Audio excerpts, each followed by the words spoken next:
السلام علیکم ورحمۃ اللہ وبرکاتہ۔ میرے دوستو، آج میں آپ احباب سے ایک نہایت ہی عجیب بات شیئر کرنا چاہتا ہوں۔ وہ یہ کہ ملک پاکستان کے ایک بہت بڑے جیت عالم دین اور جن کا حلقہ احباب دنیا بھر میں پھیلا ہوا ہے، وہ ایک دفعہ ایک واقعہ بیان کرتے ہوئے رو پڑے۔ کہنے لگے کہ ہمارے جامعہ کے اندر ایک طالب علم تھا اور وہ طالب علم بہت زیادہ خدمت گزار، اور جب اس کا حفظ قرآن مجید مکمل ہوا تو اس نے ادارے سے واپس جانے کی اجازت لی، لہذا ہم نے اس کو اجازت دے دی۔ کچھ ہی دنوں بعد اس کو ایک مسجد مل گئی۔ مسجد میں وہ امامت کے فرائض سر انجام دینے لگا۔ کچھ ہی دن گزرے تو وہ واپس آیا اور وہ عالم دین کہتے ہیں کہ میرے پاس آ گیا اور کہنے لگا آج میں نے آپ سے ایک بہت ضروری بات کرنی ہے۔ تھا بہت زیادہ خوشی تھی، اس کے چہرے پر مسکراہٹ تھی۔ کہتا ہے کہ میں نے آپ سے ایک بہت ضروری بات کرنی ہے۔ تو میں نے اس سے پوچھا، وہ عالم دین فرماتے ہیں کہ میں نے اس سے پوچھا بیٹا بتائیں آپ نے کیا بات کرنی ہے؟ تو وہ کہنے لگا کہ میں جب آپ کے ادارے میں آیا ہوں، آپ کو معلوم ہے کہ میں نابینا تھا اور آج بھی میں نابینا ہوں، لیکن میں آپ سے ایک دعا کی بھیک مانگنے آیا ہوں۔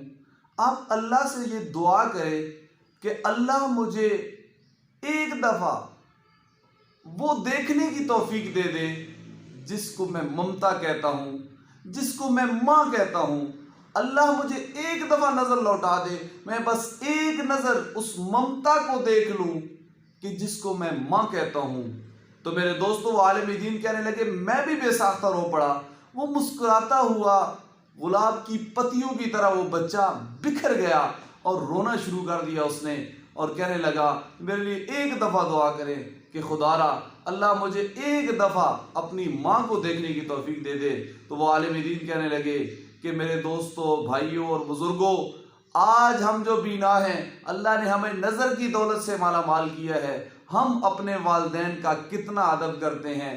ہم ایک نظر جب والدین کی طرف دیکھتے ہیں تو جناب نبی کریم صلی اللہ علیہ وسلم کی حدیث مبارکہ کی روشنی میں ایک مقبول حج اور 2 عمروں کا ثواب ہمیں ملتا ہے، لیکن اس نگاہ کی قدر، جو نگاہ ہم اولاد کی اپنے والدین کے چہرے پر پڑتی ہے، یہ قدر اس سے پوچھو، اس نابینا سے پوچھو کہ جس کے پاس یہ نظر نہیں اور وہ اپنی ممتا کو دیکھنے کے لیے دعائیں کرواتا ہے اور دھاڑے مار کر روتا ہے کہ خدا مجھے ایک دفعہ نظر لوٹا دے کہ میں اپنی ممتا کو پہچان لوں، اپنی ممتا کو دیکھ لوں۔ میرے دوستو، صرف پیغام یہ دینا ہے، پیغام یہ دینا چاہتا ہوں اپنے نفس کو بھی، آپ کو بھی، کہ ہم اپنی اس نگاہ کی جو اللہ نے ہمیں نگاہ دی ہے اس کی حفاظت بھی کریں، اور اس نگاہ سے اپنے والدین کو قدر کی نگاہ سے دیکھیں، اپنے والدین کا ادب کریں، احترام کریں، معاشرے میں ان کی عزت کا سبب بنیں، نہ کہ ہماری وجہ سے معاشرے کے اندر